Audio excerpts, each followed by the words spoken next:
I need to tell you about something that happened in the summer of 2023 that still keeps me awake at night. Something that challenged everything I thought I knew about missing persons cases, about the wilderness, and about what might be living in the forests of Northern California. My name is Dr. Elizabeth Chen, and for 17 years, I've been a child psychologist specializing in trauma recovery. I've worked with kids who've survived abuse, natural disasters, accidents. I thought I'd seen everything. I was wrong. It started with a phone call on June 14th, 2023. I was in my office in Sacramento reviewing case files when my cell phone rang. The number showed Shasta County Sheriff's Department. Detective James Kowalski, Dr. Chen. I need you to come to Redding immediately. We have a situation. 4 children found alive after years missing. They need immediate psychological evaluation. 4 children. My stomach dropped. In my entire career, I'd never heard of multiple long-term missing children being found together. Detective, did you say 4 children? Yes, ma'am. Ages ranging from 8 to 14 when they disappeared. They've been missing between 3 and 7 years. We found them yesterday in the Shasta Trinity National Forest, all alive, all together. And Dr. Chen, they're saying things we need to make sense of before this goes public. I was in my car within 20 minutes driving north on Interstate 5. The 2-hour drive felt like an eternity. My mind raced with questions. 4 children missing for years, found together in the forest. How had they survived? Where had they been? And what were they saying that had law enforcement so concerned? I arrived at the Shasta County Sheriff's Department just after 2 in the afternoon. Detective Kowalski met me in the lobby. He was in his late 40s with graying hair and the kind of weathered face that comes from decades of dealing with the worst humanity has to offer. But there was something else in his expression that day. Not just stress or exhaustion. It was confusion mixed with something that looked almost like fear. Dr. Chen, thank you for coming so quickly. He shook my hand firmly. Before we go in, I need to brief you on what we're dealing with here. He led me to a conference room where 3 other people waited. Sheriff Maria Rodriguez, a woman in her 50s with sharp eyes and a no-nonsense demeanor.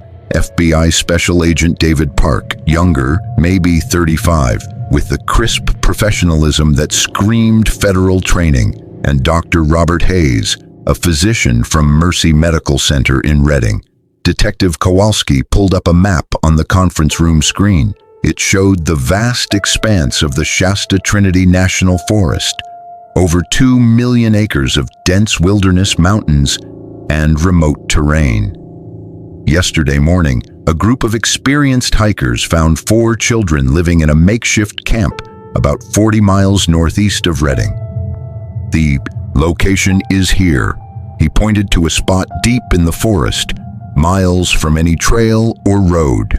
The children were in surprisingly good physical condition, considering the circumstances. They had shelter, food sources, and had clearly been living there for some time. Sheriff Rodriguez took over. When we arrived at the scene, the children were initially terrified. They tried to run. It took us 3 hours to gain their trust enough to bring them out. They wouldn't get in the helicopter, absolutely refused. We had to hike them out on foot. Took us 2 days. The entire time, they kept looking back at the forest, calling out to someone. To something. Agent Park opened a folder. We've identified all 4 children from missing persons databases. Lily Martinez disappeared June 2nd, 2016 at age 8 from a campground near Mount Shasta. She's 15 now. Ethan Crawford disappeared August 19th, 2018 at age 10 from a hiking trail in the Trinity Alps. He's 15 now. Maya Thompson disappeared April 7th, 2019 at age 9 from her family's cabin near Castle Crags. She's 14 now. And Aiden Brooks disappeared September 23rd, 2020 at age 12 from a fishing spot along the Sacramento River. He's 15 now. 4 children, I said slowly. disappeared over a span of 4 years from different locations, all within the Shasta Trinity National Forest region. How did they end up together? That's what we need to understand, Detective Kowalski said. And Dr. Chen, that's not even the most unusual part. He paused, seeming to choose his words carefully. All 4 children are telling the same story. They say they were taken, not by a person. They say they were protected, raised, by what they call the forest guardians. Dr. Hayes, the physician, cleared his throat. I've completed preliminary physical examinations of all 4 children. Physically, they're in remarkable condition. Better than we'd expect given years of living in the wilderness. No major injuries, no signs of abuse or malnutrition. Their teeth are surprisingly clean. Their muscle development is normal. It's as if someone was caring for them, ensuring their basic needs were met. What are they saying specifically, I asked. What do they mean by forest guardians? Sheriff Rodriguez slid 4 photographs across the table. They showed children's drawings, crude but clear. Each depicted large, bipedal, hair-covered figures. Bigfoot, she said flatly. All 4 children, independently, without contact with each other initially, drew the same thing. They say these creatures found them when they were lost or in danger, took them to a safe place, fed them, protected them from wild animals, taught them how to survive. The room fell silent. I looked at each person around the table, trying to gauge how seriously they were taking this. These children have been through severe trauma, separation from their families, survival in harsh conditions. It's not unusual for trauma victims, especially children, to create protective narratives or shared delusions when they're together. Agent Park leaned forward. Dr. Chen, we considered that, but there are factors that don't fit a simple psychological explanation. The children's camp had structures that required knowledge and strength beyond what 4 kids could manage. There was food storage systems hung 15 feet high in trees, professionally done. The shelter was built using techniques that wilderness survival experts use, and there were tracks around the camp, large tracks, 18 inches long, bipedal with a stride length of over 6 feet. I felt a chill run down my spine despite myself. You're telling me you found physical evidence of Bigfoot? I'm telling you we found evidence of something large and bipedal that was in that camp. Agent Park replied carefully. Whether that's an undiscovered primate, a hoax, or something else entirely, that's not my area of expertise. What matters right now is that 4 traumatized children need help processing whatever they experienced, and we need to know the truth before the media gets wind of this and turns it into a circus. Where are the children now? I asked. In a secure wing of the hospital, Sheriff Rodriguez said.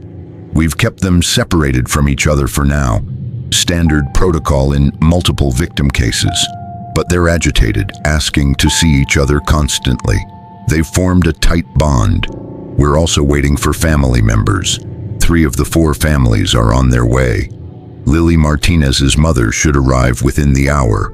Ethan Crawford's father is driving from Oregon. Maya Thompson's parents are flying in from Seattle.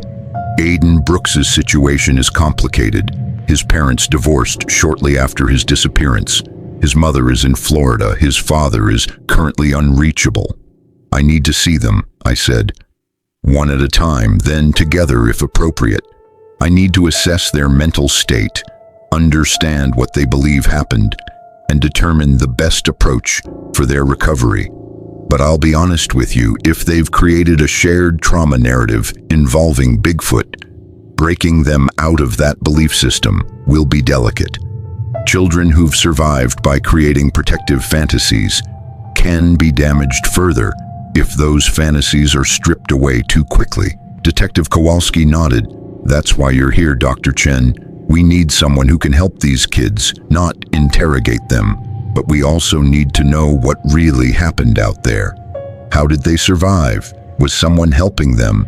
And if so, who or what? An hour later, I was sitting in a quiet hospital room across from Lily Martinez. She was 15 now, but small for her age, probably not even 5 feet tall. Her dark hair was long, tangled despite obvious efforts to brush it. Her skin was tanned and weathered, but her eyes were what struck me most. They were alert, intelligent, and held a wariness that no 15-year-old should have. She sat on the hospital bed, hugging her knees, wearing hospital scrubs because her original clothing had been taken for evidence. "Hello, Lily. I'm Dr. Chen. I'm here to talk with you, to understand what you've been through, and to help you adjust to being back. I know this must be overwhelming." She studied me for a long moment. "Are you going to try to tell me it wasn't real? That I imagined it? Because I know what I lived. I know who saved me." "I'm not here to tell you anything, Lily. I'm here to listen. Why don't you tell me your story? Start wherever you feel comfortable." She was quiet for almost a minute, then began speaking in a voice that was soft but steady. "I was 8. We were camping at the McBride Springs campground, my mom and my stepdad. I remember it was really hot that day. My stepdad was drinking beer and my mom was reading a book. I asked if I could explore near our campsite, and they said yes, but don't go far. I walked down a trail. I was following a butterfly. I know that sounds stupid, but I was 8. The butterfly was so pretty, blue and black. I followed it off the trail just a little ways, then a little more.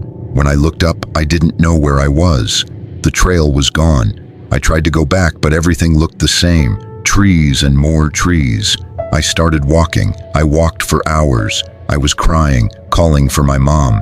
It started getting dark. I was so scared. I'd never been in the forest at night. I heard sounds, animals moving in the bushes. I climbed a tree because my stepdad had told me that's what you do if there's a bear. I sat in that tree in the dark, shaking and crying. Then I heard something big moving below me, branches breaking, heavy footsteps. I thought it was a bear coming to get me. I held onto the tree so tight my hands bled, but it wasn't a bear. She paused, her eyes distant with memory. It stood on 2 legs. It was huge, maybe 8 feet tall, covered in dark reddish-brown hair. Its face was like a mix between a human and an ape, and it looked up at me with these eyes, brown eyes that seemed almost human. I screamed. I thought I was going to die. But it didn't hurt me. It made this sound, low and rumbling, but soft, like it was trying to calm me down. It reached up slowly, like it knew I was scared. It patted the tree trunk and made a gesture like, "Come down." I was too scared to move. It waited, just stood there, patient. After a while, I realized it wasn't going to hurt me. I was exhausted and I couldn't stay in that tree forever. I climbed down, shaking so hard I almost fell. When I got to the ground, it knelt down so it wasn't towering over me. Up close, I could see it wasn't like any animal I'd seen at the zoo. Its hands had long fingers with fingernails, not claws. Its face had expression. It looked concerned. It made another sound and gestured for me to follow. I didn't know what else to do. I was lost. It was night, and this thing seemed like it wanted to help. So I followed it. We walked through the forest for maybe an hour. It moved so quietly, barely making a sound despite its size. It would stop and wait for me when I fell behind. At one point, I tripped and it caught me before I hit the ground. Its hand was huge, but gentle. We came to a place where there was a rock overhang, like a shallow cave. Inside, there was a nest made of pine branches and moss. It gestured for me to go in. I did, and it was actually soft and dry. The creature gave me some berries in a large leaf. I was so hungry I ate them. Then it sat at the entrance, keeping watch. I fell asleep. When I woke up the next morning, it was still there. That's when I realized it had saved me. If it had left me in that tree, I probably would have fallen, or animals would have gotten me. For the next few weeks, it took care of me. It brought me food, showed me which plants were safe to eat. It built me better shelter, It protected me from other animals. When a bear came close once, it roared and the bear ran away immediately.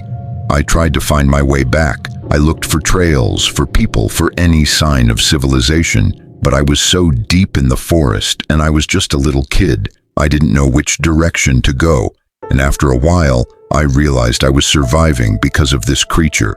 I started thinking of it as my guardian. I gave it a name, Oakwood, because its hair kind of looked like tree bark.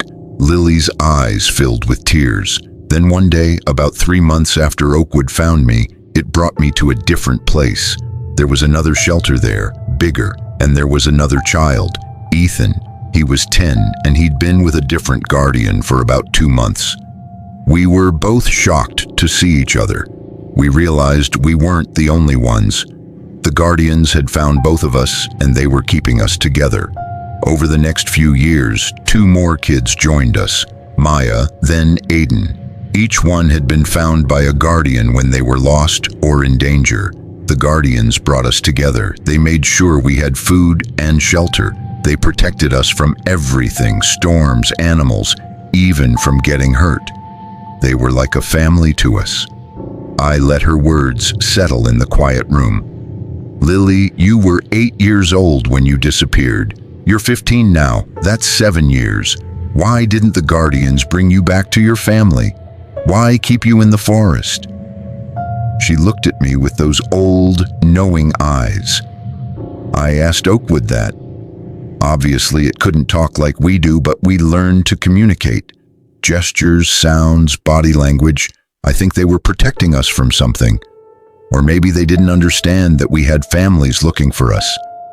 I don't know. But Dr. Chen, I need you to understand something. She leaned forward, her voice intense. They weren't keeping us prisoner.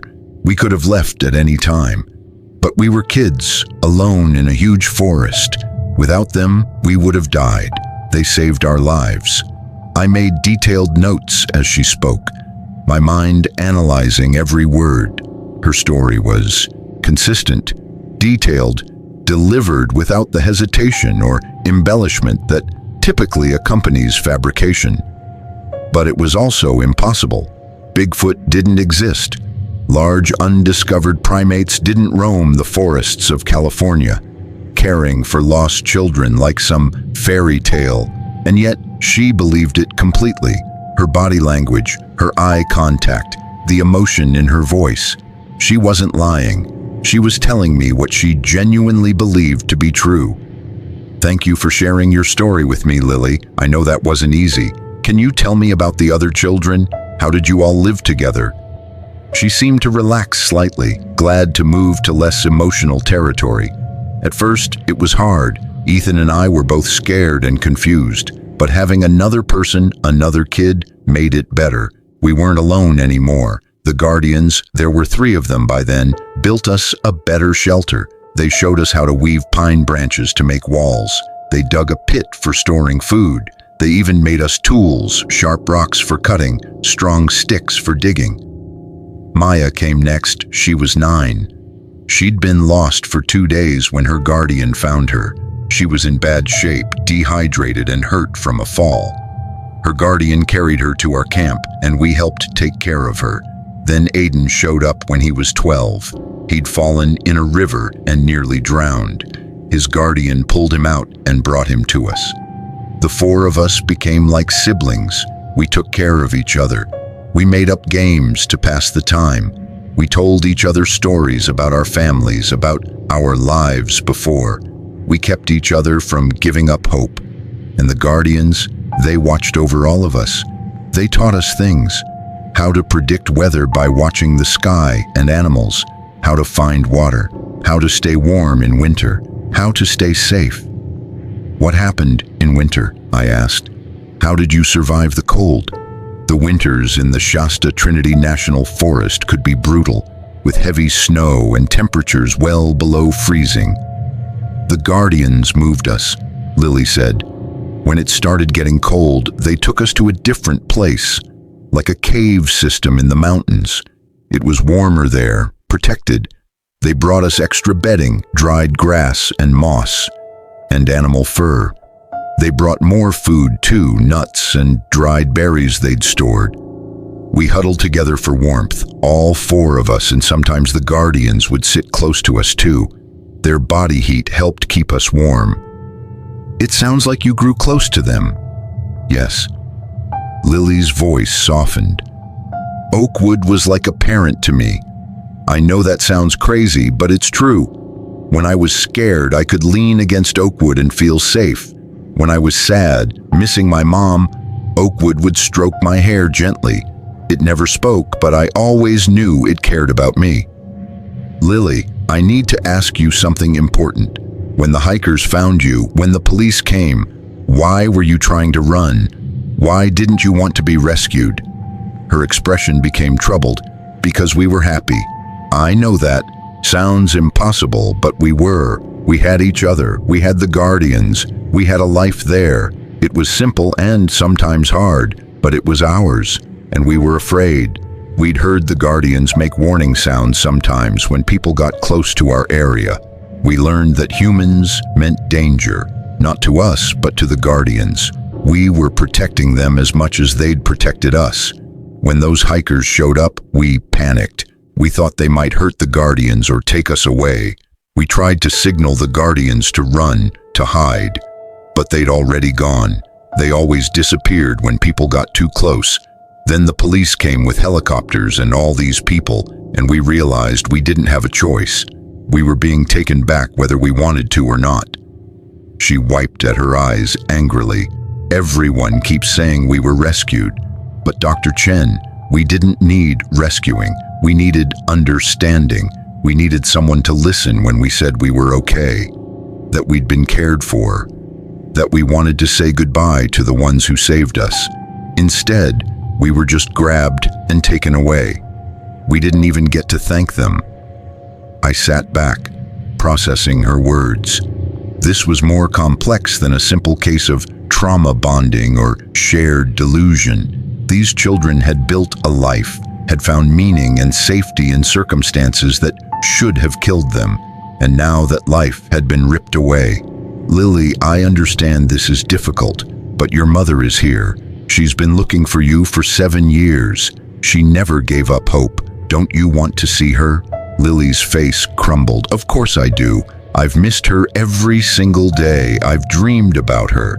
But Dr. Chen, I'm not the same girl who went missing. I was 8. I'm 15 now. I spent most of my childhood in that forest. What if she doesn't recognize me? What if I don't know how to be her daughter anymore? What if I can't adjust to this world? I don't remember what it's like to live in a house, to go to school, to be around lots of people. I'm scared. That's completely normal, Lily. Reintegration is going to take time, but you're strong. You survived 7 years in the wilderness. You can learn to survive in this world too, and you'll have help. Your mother, therapists, support systems. You won't be alone, but I will be, she said quietly. I'll be separated from Ethan and Maya and Aiden. They're my family now too. We've been through everything together, and I'll be separated from Oakwood. I'll never see my guardian again. I'll never get to say goodbye or thank you. That thing, that creature everyone says doesn't exist, it saved my life and loved me when I had no one else. And now it's gone forever. The raw pain in her voice made my throat tight. I'd been working with traumatized children for 17 years, but I'd never encountered anything quite like this. 4 children, bonded not just to each other but to creatures that weren't supposed to exist, grieving for the loss of their protectors while the world celebrated their rescue. I spent another hour with Lily, letting her talk, asking gentle questions, building rapport. When I finally left her room, my mind was spinning. I needed to interview the other 3 children before I could begin to form a professional opinion about what had really happened out there in the Shasta Trinity National Forest. Detective Kowalski was waiting in the hallway. How is she? Traumatized, confused, grieving, I said, but not in the way you'd expect. She's mourning the loss of the life she built in that forest, the bonds she formed. She believes completely that these Bigfoot creatures saved and protected her. "And do you believe her?" he asked carefully. "I believe she's telling me what she experienced. Whether that experience was objective reality or a trauma-induced protective narrative, I won't know until I've spoken with all 4 children and reviewed all the evidence. But Detective, I need you to understand something. These children have been through extraordinary circumstances. Whatever the truth is, it needs to be handled delicately. They're fragile right now." "Understood." He nodded toward another room down the hall. "Ethan Crawford is ready when you are.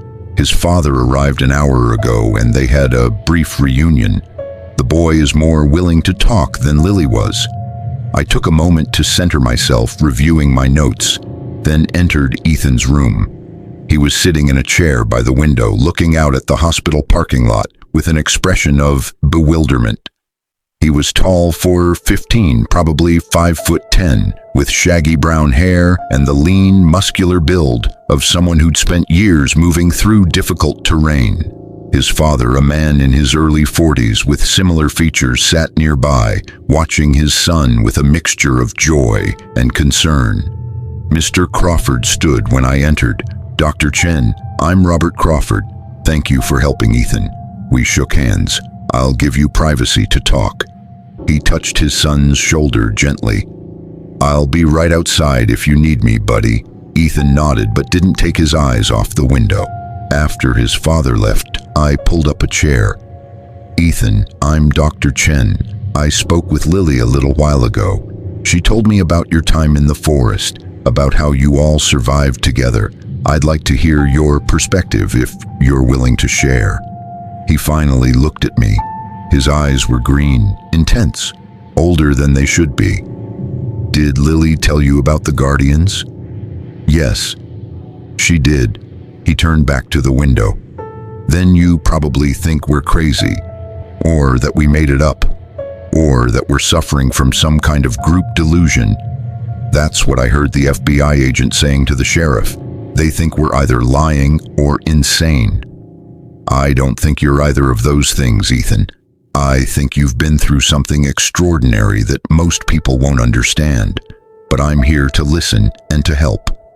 What I think doesn't matter as much as what you know to be true. He studied me for a moment, seeming to assess my sincerity. "All right, I'll tell you, but I'm only going to say this once, so pay attention." His voice had a hardness that didn't belong to a 15-year-old. "I was 10 when I got lost. My dad and I were hiking in the Trinity Alps. We'd been planning the trip for months. It was supposed to be this bonding experience after my parents' divorce. We'd been hiking for 3 days and we were having a great time. Then on the 4th day, I was walking ahead on the trail and I saw this amazing rock formation off to the side. I wanted to check it out, get a better view for a photo. I left the trail for just a minute, that's all it was. Just 1 minute. But when I turned around, the trail was gone. I'd gotten turned around somehow. I called for my dad, but the wind was picking up and I couldn't hear anything. I tried to retrace my steps, but everything looked different. I panicked and ran. Stupid, I know. First rule of being lost is stay put. But I was 10 and scared. I ran until I couldn't run anymore.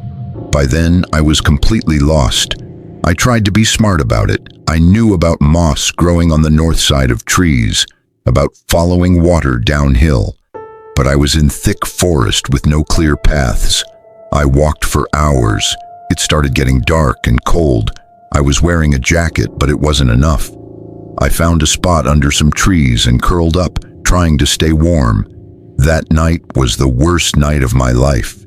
I was freezing, terrified, hearing animals all around me. I thought I was going to die. I actually said goodbye to my parents in my head. I was crying and shaking, and then I heard something. Footsteps, heavy, slow, coming toward me. I thought it was a bear, and I just froze. But what came out of the darkness wasn't a bear. He paused, his jaw tight. It was huge, 8.5, maybe 9 feet tall, covered in reddish brown hair that looked almost black in the shadows. It stood on two legs like a person, but it was too big, too broad. The proportions were all wrong. When it got close, I could smell it. Not a bad smell, just wild, like the forest itself. I thought I was hallucinating from hypothermia. This couldn't be real. Bigfoot wasn't real, but it reached down and picked me up like I weighed nothing.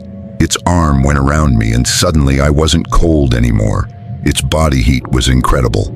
It carried me like that for maybe 20 minutes, holding me close to keep me warm. I was too shocked and exhausted to fight. It brought me to a sheltered area, similar to what Lily described. Rock overhang, nest of branches. It set me down gently and gave me some kind of root to eat. I was too hungry to question it. Then it sat at the entrance, keeping watch. Every time I whimpered from fear or cold, it would make this low, rumbling sound, soothing, like a mother calming a baby. The next morning, I tried to leave. I wanted to find my dad, find help, but I was lost and I had no idea which direction to go. The creature followed me. When I went the wrong way toward dangerous terrain, it would make a warning sound and gesture a different direction. After a few hours, I realized it was trying to guide me safely, but we weren't going toward people. We were going deeper into the wilderness. Eventually, I stopped fighting it. I was alive because of this thing. It was feeding me, keeping me warm at night, protecting me. I started paying attention to what it was teaching me, how to find certain plants that were nutritious, how to identify animal sounds, how to move quietly through the forest. It was like having a wilderness survival instructor who couldn't speak English. Then one day, maybe 2 months after I'd gotten lost, it brought me to a camp where Lily was.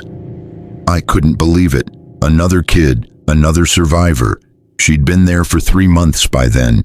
Her guardian, the one she called Oakwood, was there too. At first, I thought I'd gone completely insane. But Lily was real, the camp was real, and we were both alive because these creatures had saved us. Ethan, how did you communicate with your guardian? Did you give it a name like Lily did? I called mine Shepherd because it guided me, kept me safe like a shepherd watches over sheep. He smiled sadly. Communication was primitive at first. Gestures, sounds, pointing. But over time, we developed our own language. Shepherd would make certain sounds that meant danger or food or shelter. I would make sounds back. We learned each other's signals. The guardians could understand more than we thought. They recognized their names when we said them. They responded to tone of voice. When I was sad, Shepherd would sit beside me. When I was scared, it would place its hand on my shoulder. It was like it could sense emotions. What about when Maya and Aiden joined you? He nodded. Maya came about a year after me. She'd gotten separated from her parents at their cabin and fallen down a steep slope. She broke her wrist in the fall.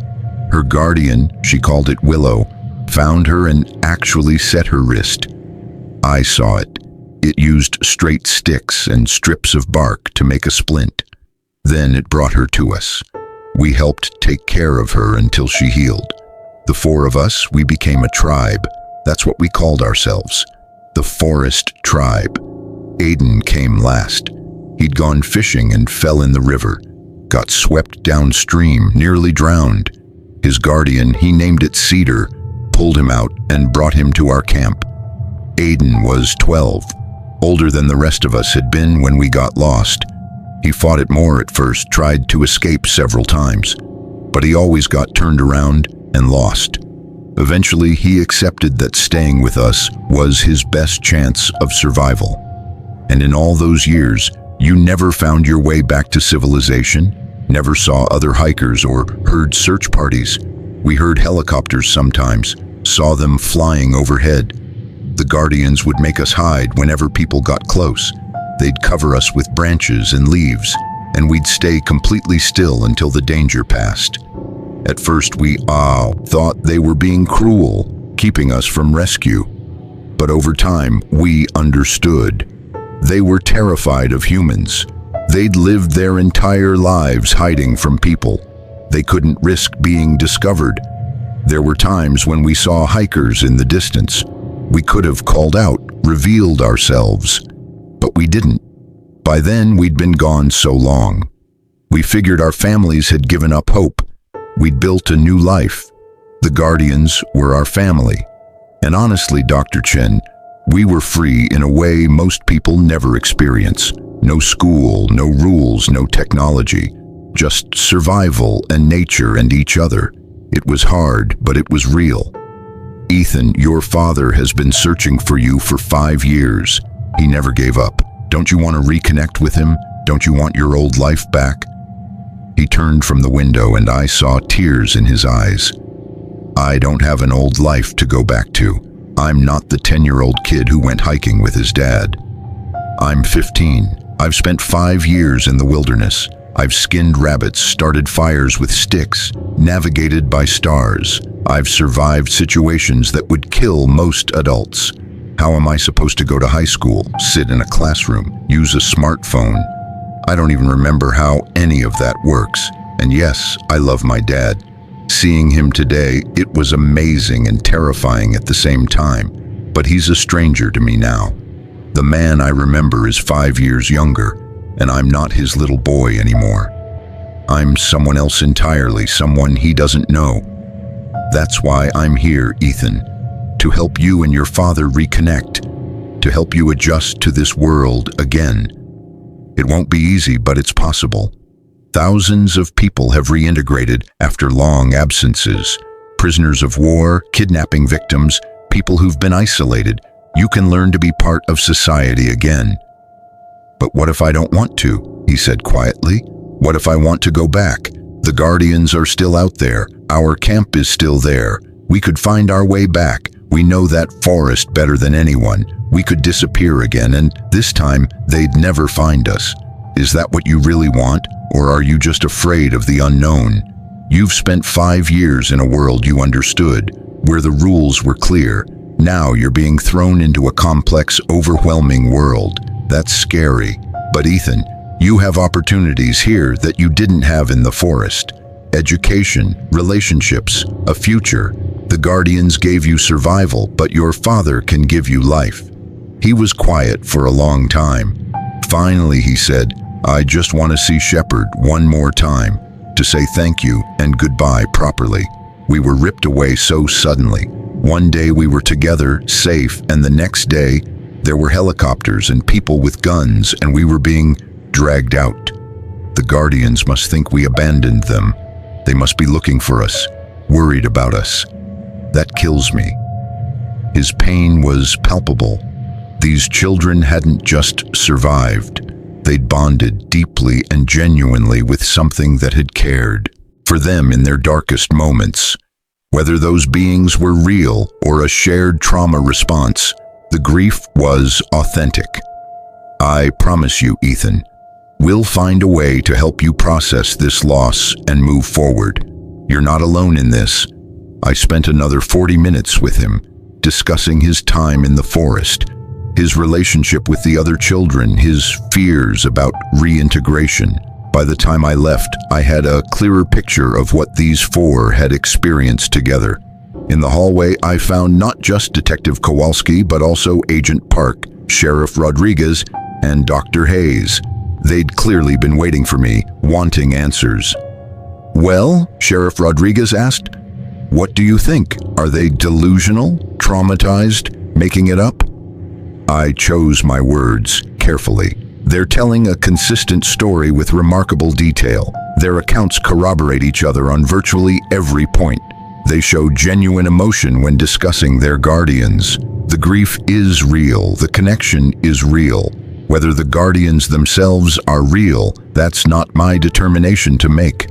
But these children believe in them completely. Agent Park crossed his arms. Dr. Chen, you're a psychologist. You must have a theory about what really happened. Could this be a case of capture bonding? Stockholm Syndrome with an unidentified captor? Could someone have been keeping these children in the forest, and they've created the Bigfoot narrative as a coping mechanism? It's possible, but unlikely. Stockholm Syndrome typically involves clear awareness of the captor's humanity and specific interpersonal dynamics that don't match what these children describe. They're not describing a person in a costume or someone with a mental illness who believed they were Bigfoot. They're describing non-human beings with physical capabilities and behaviors that don't match human limitations. "So you think they really encountered Bigfoot?" Detective Kowalski asked. "I didn't say that. I said they believe they did. There's a difference. But I'll tell you what troubles me. These children survived for years in harsh wilderness. They had shelter, food, protection from predators. Someone or something was providing that. 4 young children couldn't have managed it alone. So either their guardians were real, or there's another explanation we haven't considered yet." Dr. Hayes spoke up. "I've been thinking about that. What if there's a middle ground? What if there's a reclusive individual or group living in that forest, possibly with some kind of physical abnormality or costume, who found these children and cared for them? The children, being young and imaginative, interpreted their rescuer as Bigfoot. Over years of isolation and limited perspective, that interpretation became fixed belief." "That's a reasonable theory," I agreed, "and it would explain both the physical evidence of care and the children's consistent narrative. But it doesn't explain the tracks, the strength required to build some of those shelters, or why a human rescuer wouldn't have brought the children back to civilization." "Unless the rescuer couldn't," Agent Park suggested. "What if we're looking at someone with severe social anxiety, mental illness, or a criminal history?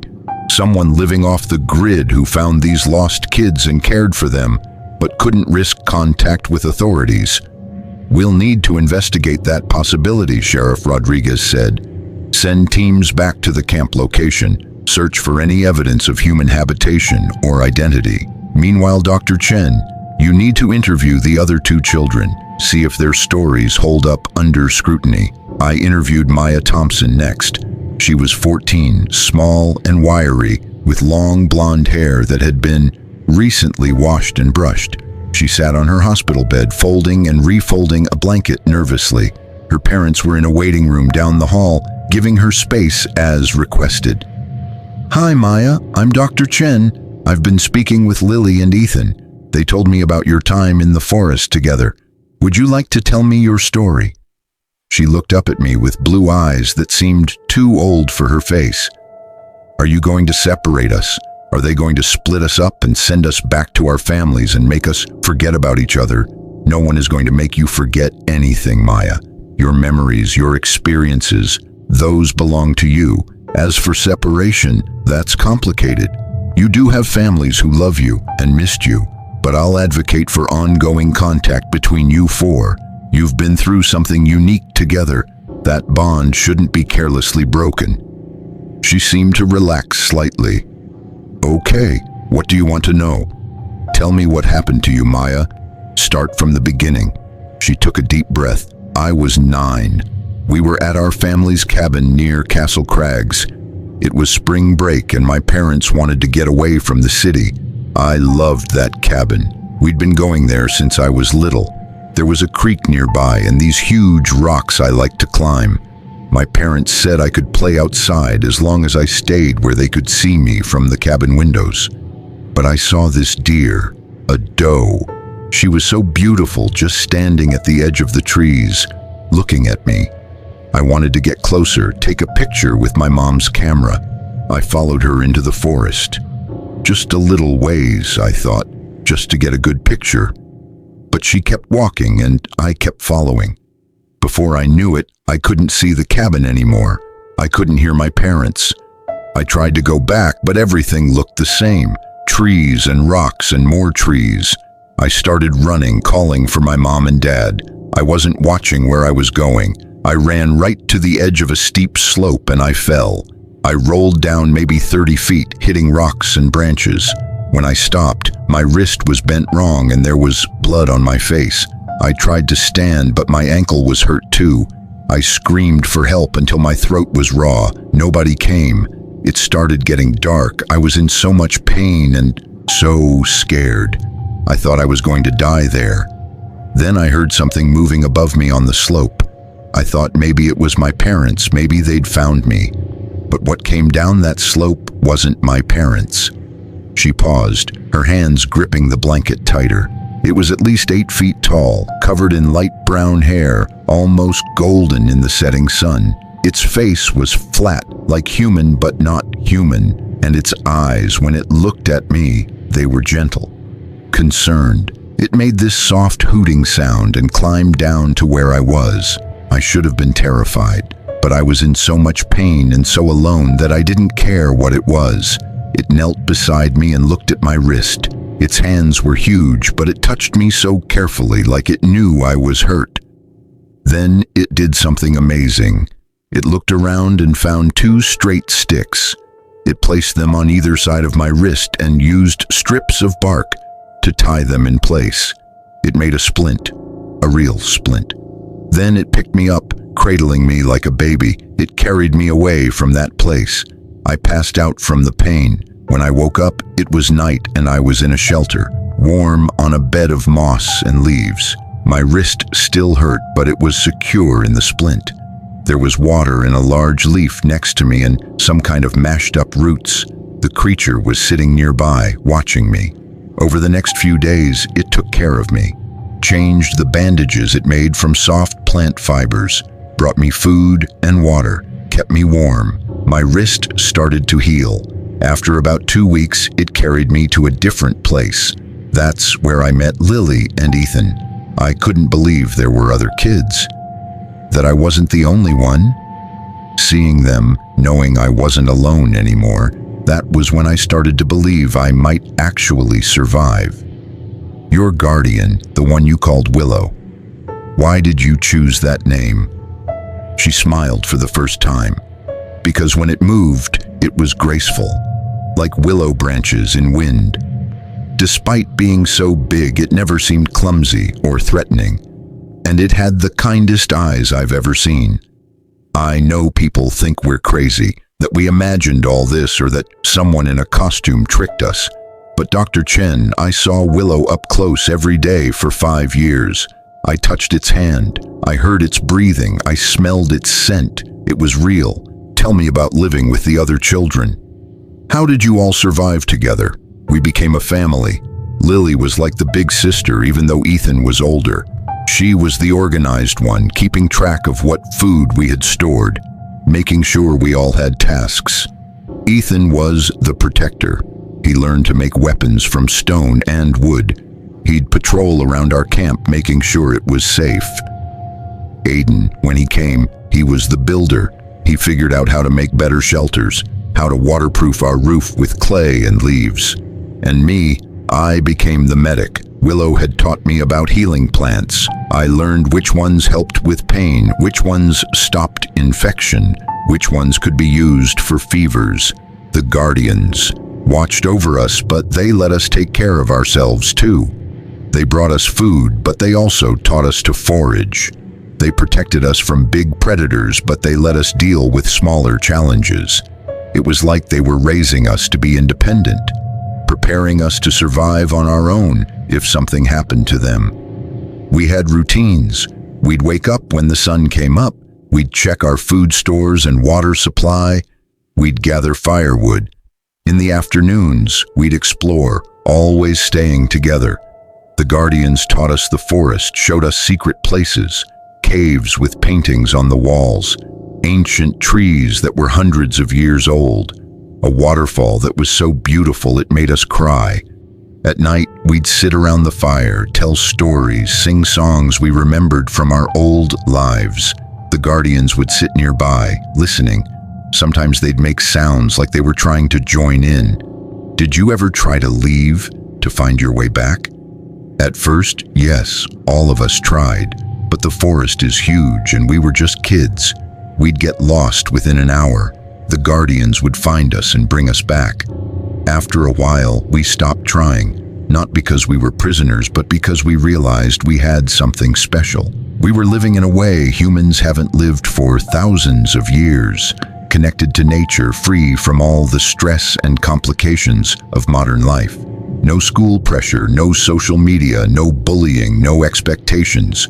Just us and the forest and the guardians. I know that sounds like we were brainwashed or something, but we talked about our families all the time. We never forgot where we came from. We just adapted to where we were. And honestly, Dr. Chen, some parts of it were beautiful. Watching meteor showers from the mountain peaks, swimming in crystal clear streams, seeing wildlife up close that most people only see in zoos. We lived in a way that was pure and real. But Maya, you're 14 now. Don't you want to go to high school? Make friends your own age? Maybe go to college someday? Have a normal life? She looked down at the blanket. I don't know what normal means anymore. The life I had before, I barely remember it. I have these fragments. My mom's perfume, my dad's laugh, my bedroom with its purple walls. But it's like remembering a dream. The forest is what feels real to me now. The cabin, my old house, that's the dream. And I already have friends my age. Lily, Ethan, Aiden. We've been through things together that no one else could understand. We've depended on each other for survival. We've comforted each other when we were homesick or scared. We've celebrated birthdays together, made up holidays. We're closer than most siblings. How am I supposed to go to some school and make small talk with kids who are worried about their Instagram likes or who's dating who? I've watched Willow fight off a mountain lion to protect us. I've gone days without food. I've survived snowstorms and floods. Regular teenage life seems so trivial now. That's a natural feeling, Maya. You've had extraordinary experiences that have shaped you. But that doesn't mean you can't find meaning in ordinary life too. Many people who've survived extreme circumstances feel disconnected from normal society at first, but over time, they find ways to bridge both worlds. You can honor what you learned in the forest while also embracing new experiences. Maybe, she said doubtfully, but I want to see them again. Willow and the others. I want to go back, even just once, to say goodbye properly. We were torn away so fast. One minute we were home, the next we were being forced into helicopters. They must be so confused, so worried about us. That's what keeps me up at night, knowing they're out there, probably searching for us, thinking we left them. I made extensive notes during my conversation with Maya, documenting her emotional state, her attachment to both her guardian and the other children, her ambivalence about returning to normal life. Her story aligned perfectly with Lily's and Ethan's accounts. Same timeline, same details, same genuine emotional connection to the creatures they called guardians. After 2 hours with Maya, I moved on to my final interview. Aiden Brooks.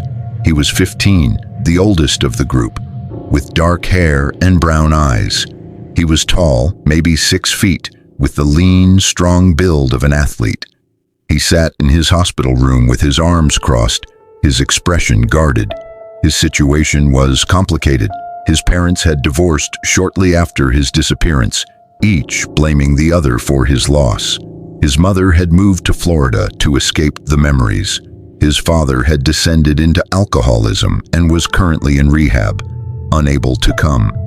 Aiden was effectively alone except for an aunt who was flying in from Nevada but wouldn't arrive until the next day. Aiden, I'm Dr. Chen. I've spoken with the other 3. I'd like to hear your perspective on what happened. He looked at me with hard eyes. My perspective? You want to know what I think? I think you all messed up. You and the police and the FBI. You found us and you thought you were heroes, rescuing poor lost children. But we didn't want to be rescued. We had a life there, a good life, and you destroyed it. I understand you're angry. That's valid. But Aiden, you were 12 when you disappeared. You're 15 now. Your family has been devastated by your absence. His laugh was bitter. My family? My parents split up 6 months after I vanished. They couldn't handle the stress of having a missing kid, so they just gave up on each other. My mom moved across the country. My dad drank himself into rehab. Some family, they moved on with their lives while I was fighting to survive. And now they expect me to just come back and pretend like everything's fine.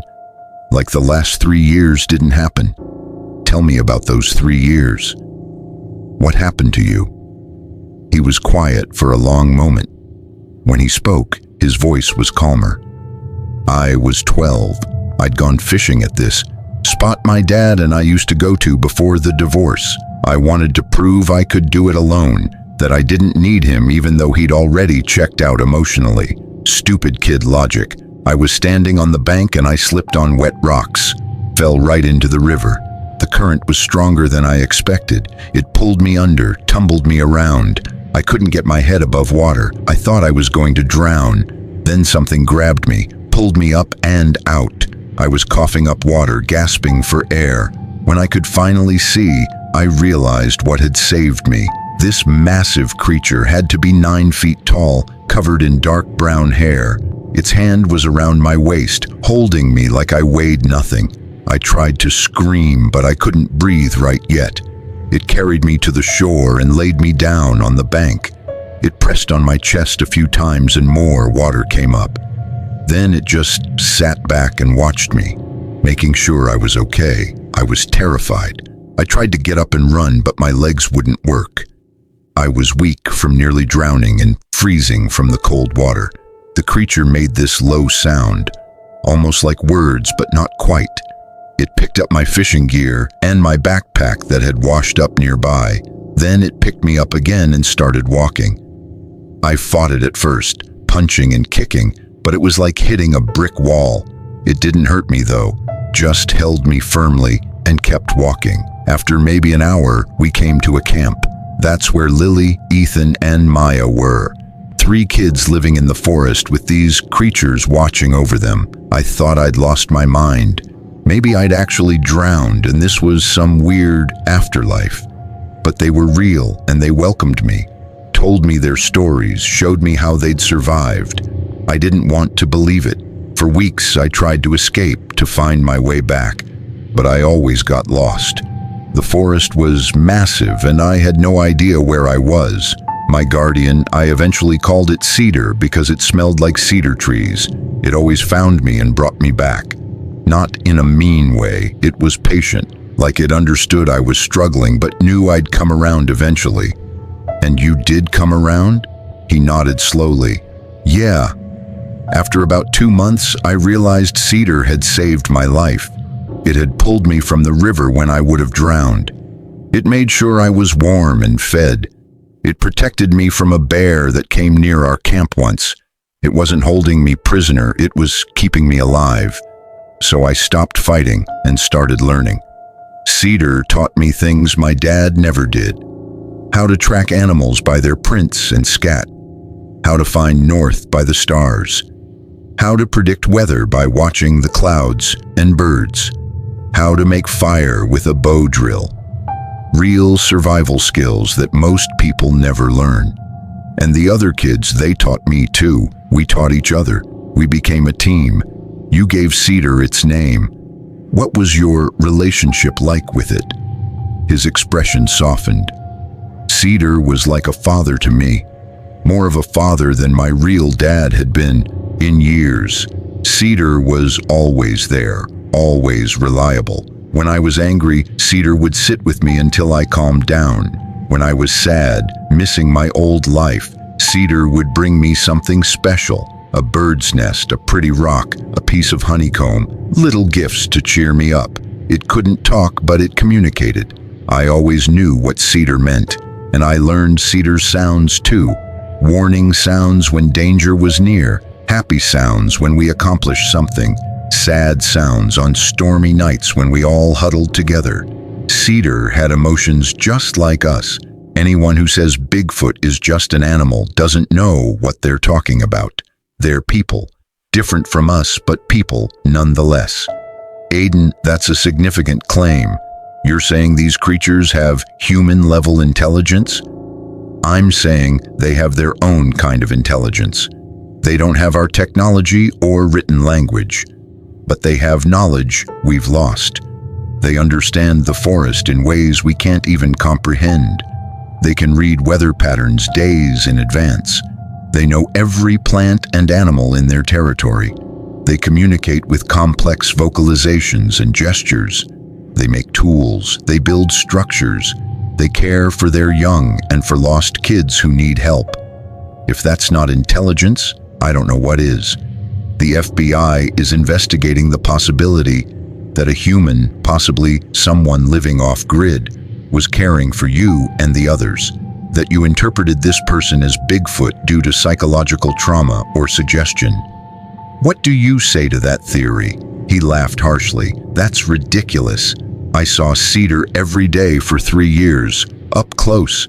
I touched Cedar. I watched Cedar do things no human could do. Cedar could lift logs that would take 3 men to move. Cedar could run through the forest at night without tripping or needing light. Cedar's hands had 4 fingers and a thumb, but the proportions were all wrong for human hands. The feet were massive, at least 18 inches long, and the face, the bone structure was completely different from human anatomy. Plus, what human would find 4 lost kids over 4 years and not bring them to authorities? What human could survive in that wilderness without any visible supplies or equipment? We never saw Cedar with anything manufactured. No clothes, no tools, no food from stores. Everything Cedar had came from the forest. You can't fake that for 3 years. Dr. Chen, I know what I saw. I know what saved my life. And trying to rationalize it away with simple explanations doesn't change the truth. Bigfoot is real. They live in those forests. They're rare and they hide from humans, but they exist. And 4 of them decided to save 4 kids who would have died otherwise. That's the truth, whether anyone wants to believe it or not. I spent another hour with Aiden, exploring his feelings about being back, his lack of family support, his fierce loyalty to the other 3 children and to Cedar. His anger was a defense mechanism, I realized. Underneath it was grief and fear and a deep sense of loss. He'd found belonging in the forest, found a father figure in Cedar, and now all of that had been taken away with no warning. When I finally left his room, it was late evening. I was exhausted, emotionally and mentally drained from 4 intense interviews. I found the investigative team in the conference room waiting for my assessment. They all looked tired too. This case was taking its toll on everyone. I took my seat and organized my notes. All right, I've interviewed all 4 children. Here's what I can tell you. Their stories are remarkably consistent. Same timeline, same details, same types of encounters. They all describe creatures that are large, bipedal, hair-covered, with human-like intelligence and emotional capacity. They all report being cared for, protected, and eventually brought together. They all formed strong attachments to their individual guardians and to each other, and they all are grieving the sudden separation from the life they built. From a psychological standpoint, could this be shared delusion? Agent Park asked. 4 children isolated together, creating a collective fantasy to cope with trauma? It's theoretically possible, but highly unlikely. Shared delusions typically occur in people with close prior relationships or predisposing mental illness. These children didn't know each other before they were lost. They came from different backgrounds, different ages, different circumstances, yet their accounts align on virtually every detail. That level of consistency is extremely difficult to fabricate or maintain, especially over years and especially with children. Plus, their emotional responses are genuine. I've worked with delusional patients and with people who are lying. These children show neither pattern. They're telling the truth as they know it. They believe completely in what they experienced. The grief they're expressing is real. The attachments they formed are real. Whatever happened in that forest, it profoundly impacted them. But you're not saying Bigfoot is real, Detective Kowalski said carefully. I'm saying these children encountered something that cared for them and kept them alive for years. Whether that something was an undiscovered primate species, a human with unusual characteristics, or something else entirely, I can't determine from psychological evaluation alone. That requires physical evidence. Sheriff Rodriguez pulled out a file. We do have physical evidence. The team that went back to the campsite found several things. Large footprints, 18 to 20 inches long, bipedal gait pattern with a stride length of 6 to 7 feet.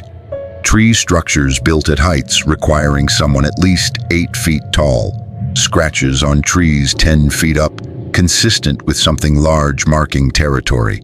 Hair samples collected from the shelter bedding, and something else. She pulled out photographs.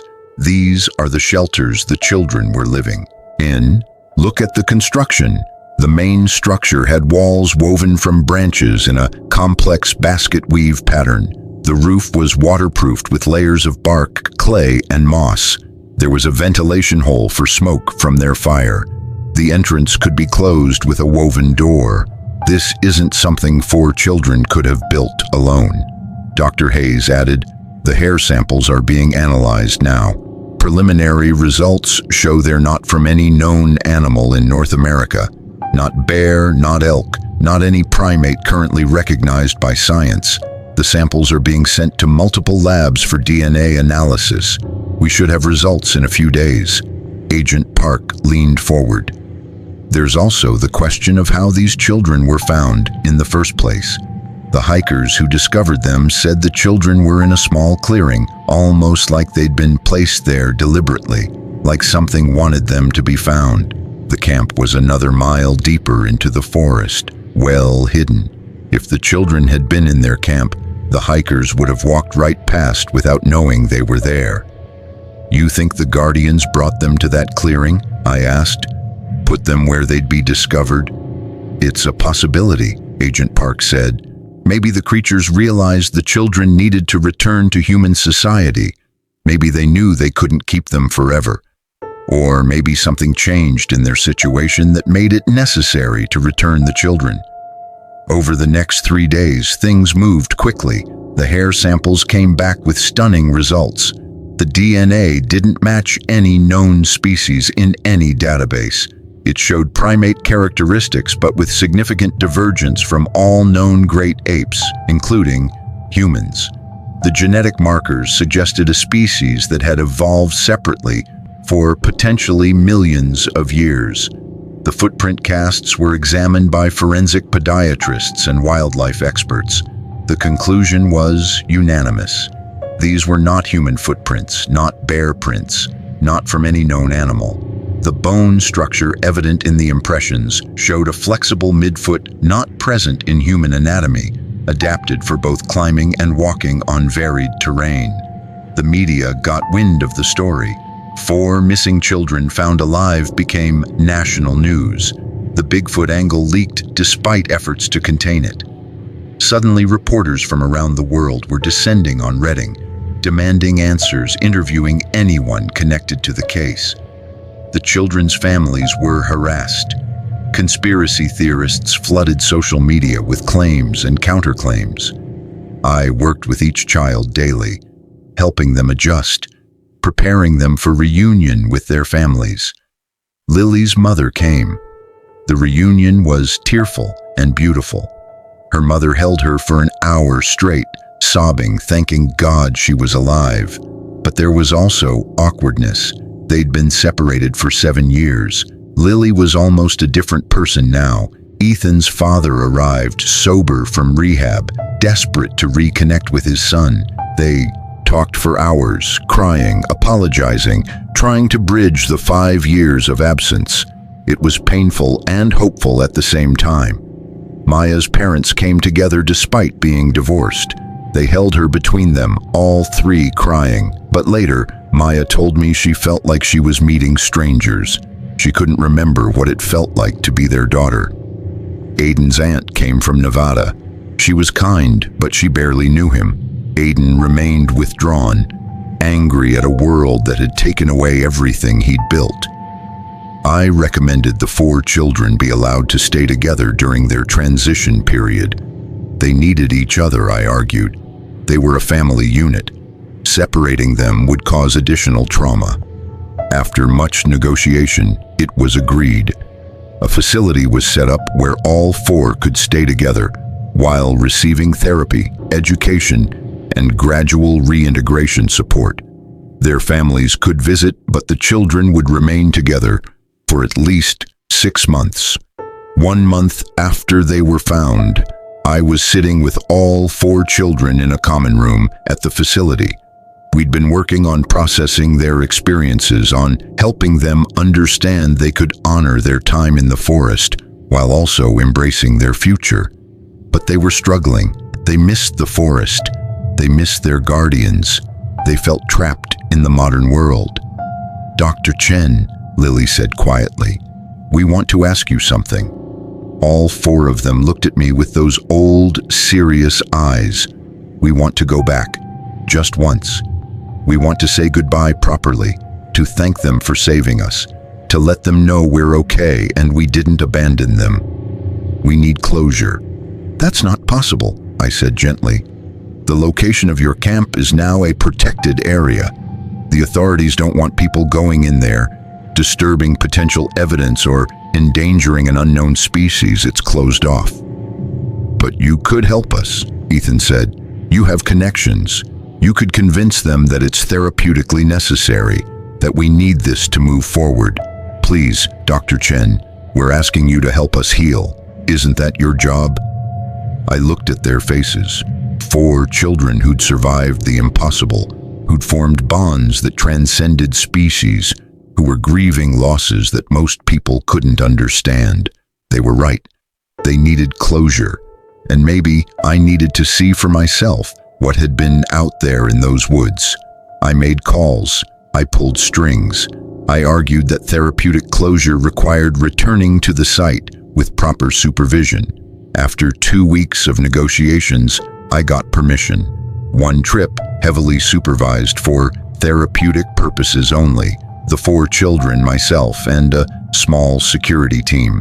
We'd go to the camp location. The children would have time for their goodbyes, and then we'd leave. No media, no publicity. No attempts to capture or document the guardians if they appeared. On a cool morning in late August, 2023, we hiked into the Shasta Trinity National Forest. The 4 children led the way, moving through the wilderness with the confidence of people who knew this terrain intimately. They navigated without maps or GPS, following trails invisible to the rest of us. After 4 hours of hiking, we reached the camp. The shelters were still there, weathered, but intact.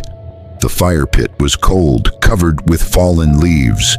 The food storage systems hung empty in the trees. It looked abandoned, haunted by memories. The children spread out, touching things, remembering. Lily sat in her shelter, running her hands over the woven walls. Ethan examined the tools they'd made. Maya knelt by the fire pit, her fingers tracing patterns in the ash. Aiden stood at the edge of the camp, looking into the forest with an expression of desperate hope. For an hour, nothing happened. The forest was quiet except for normal bird sounds and wind in the trees. The security team relaxed, probably thinking this was a waste of time, that the creatures were long gone or had never existed. Then Lily stood up. She cupped her hands around her mouth and made a sound. It was complex, modulated almost like a call. The other 3 joined her, each making slightly different vocalizations. They were calling to their guardians. The security team looked uncomfortable, hands moving toward their weapons. I raised my hand, signaling them to stay calm. We waited. 5 minutes, 10 minutes. The forest remained quiet. Then from deep in the woods came an answer, a low, resonant call that made the hair on my arms stand up. It was followed by another call, different in pitch and tone. Then a third. The children's faces lit up with joy and tears. "They're here," Lily whispered. They came. Slowly, from different directions, figures emerged from the forest. They moved between the trees like shadows, barely visible at first. Then they stepped into the clearing around the camp. 4 of them, massive bipedal, covered in dark hair, exactly as the children had described. I stood frozen, my scientific worldview shattering. These creatures were real. They existed, 8 to 9 feet tall, with proportions that were wrong for humans, but wrong for any known ape. Their faces were hauntingly expressive, with eyes that held intelligence and emotion. They stood at the edge of the camp, not approaching, just watching. The children moved toward them slowly. Lily approached the one with reddish-brown hair, Oakwood. Ethan went to the one with darker coloring, Shepherd. Maya approached the lighter-colored one, Willow. And Aiden walked to the largest, with fur so dark it was almost black, Cedar. The creatures knelt down as the children approached, bringing themselves to a less intimidating height. What happened next? I watched through tears. Lily hugged Oakwood, her small frame dwarfed by the creature's mass. Oakwood's massive arms gently encircled her, holding her with obvious care. They stayed like that for several minutes, Lily crying into Oakwood's fur, the creature making soft, rumbling sounds of comfort. Ethan placed his hand on Shepherd's shoulder. The creature placed its own hand over Ethan's, a gesture of connection and farewell. Maya pressed her forehead to Willow's chest, and Willow's hand rested on her head, gentle and protective. Aiden and Cedar stood face to face, and I saw them exchange a complex series of vocalizations and gestures, a conversation between beings who'd learned each other's language. The children were saying goodbye, thanking them, explaining that they had to return to the human world, but that they'd never forget. The creatures seemed to understand. They touched the children gently, made soft sounds, and in their body language, I saw grief that mirrored the children's own. After perhaps 30 minutes, the children stepped back. They were crying, but there was peace in their faces now. Closure. The creatures stood looking at each child one last time. Then Oakwood did something that took my breath away. It looked directly at me. Our eyes met across the clearing, and in that moment, I saw recognition, understanding, gratitude. It knew I'd brought the children here. It knew I'd helped them come to say goodbye. Then, as silently as they'd appeared, the creatures melted back into the forest. Within seconds, they were gone. The children stood together, holding hands, watching the place where their guardians had disappeared. They stood like that for a long time, honoring the beings who'd saved them, who'd loved them in their own way, who'd given them back to the human world, even though it meant losing them forever. When we finally hiked back out of the forest that day, we were all changed. The security team was silent, processing what they'd witnessed. I was grappling with the reality that an entire species existed, that science didn't recognize, that had remained hidden for so long. And the children, they finally had the closure they needed. They'd said their goodbyes. They could move forward now. In the months that followed, I continued working with all 4 children. Slowly, they adjusted to modern life. They went to school, though it was difficult. They learned to use technology again, though they found it overwhelming. They reconnected with their families, though those relationships would take years to fully rebuild. But they had each other, and they had their memories of a time when they lived free in the wilderness, under the protection of beings that weren't supposed to exist. The government classified most of the evidence, the DNA results, the footprint casts, the photographs of the camp. Everything that could prove what we'd found was locked away. Officially, the story became that 4 missing children were found alive, possibly cared for by a reclusive individual who chose to remain unidentified. The Bigfoot angle was dismissed as trauma-induced fantasy, but I know the truth. I saw them with my own eyes. 4 creatures that demonstrated intelligence, compassion, and love. They saved 4 children who would have died. They cared for them for years. They formed bonds across species barriers. They taught them survival, and when the time came, they let them go. I'm retiring next month. I've spent 18 years as a child psychologist, and this case, these 4 children and their guardians, will be the most extraordinary thing I ever witness. I'm writing this account now because I believe the truth deserves to be told, even if officially it will never be acknowledged. Lily Martinez is now 16. She's living with her mother, attending high school, struggling but surviving. She wants to study environmental science to protect the wild places where creatures like Oakwood still live. Ethan Crawford is 16, living with his father. He's become an advocate for wilderness preservation. He gives talks about the importance of leaving wild spaces undisturbed. Maya Thompson is 15, living part-time with each divorced parent. She's studying botany and herbal medicine, carrying on the knowledge Willow taught her. And Aiden Brooks is 16, living with his aunt. He's the quietest of the 4, still processing his anger and loss. But he's healing. He volunteers with search and rescue, wanting to help lost people the way Cedar helped him. They stay in close contact, these 4.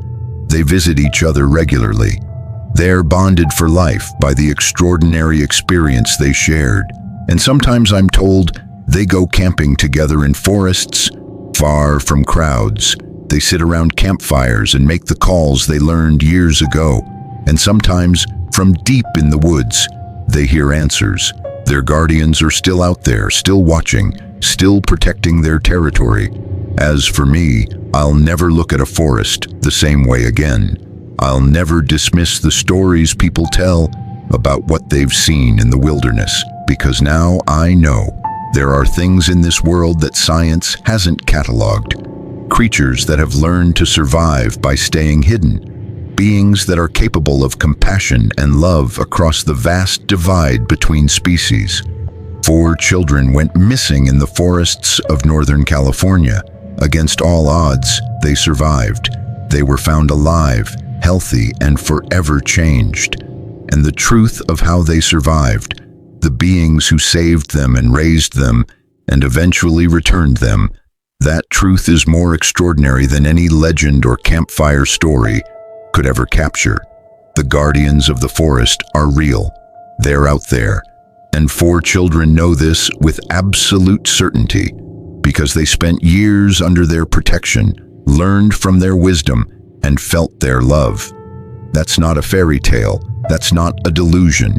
That's the truth of what happened in those woods. And that truth, whether the world chooses to believe it or not, matters because sometimes the impossible is real. Sometimes the myths are memories, and sometimes the greatest gift we can give to the beings who share this world with us is to leave them alone, to protect their wild places, and to honor the secrets of the forest. That's what those 4 children learned. And that's what I learned too in the summer of 2023, when I discovered that some mysteries aren't meant to be solved, but to be witnessed with wonder and protected with silence. The forest keeps its secrets, and some secrets, like the guardians who saved 4 lost children, deserve to remain hidden in the shadows of those ancient trees, living their lives far from human eyes, occasionally reaching out to help a lost soul, then vanishing back into legend. That's where they belong, that's where they'll stay, and that's exactly how it should be.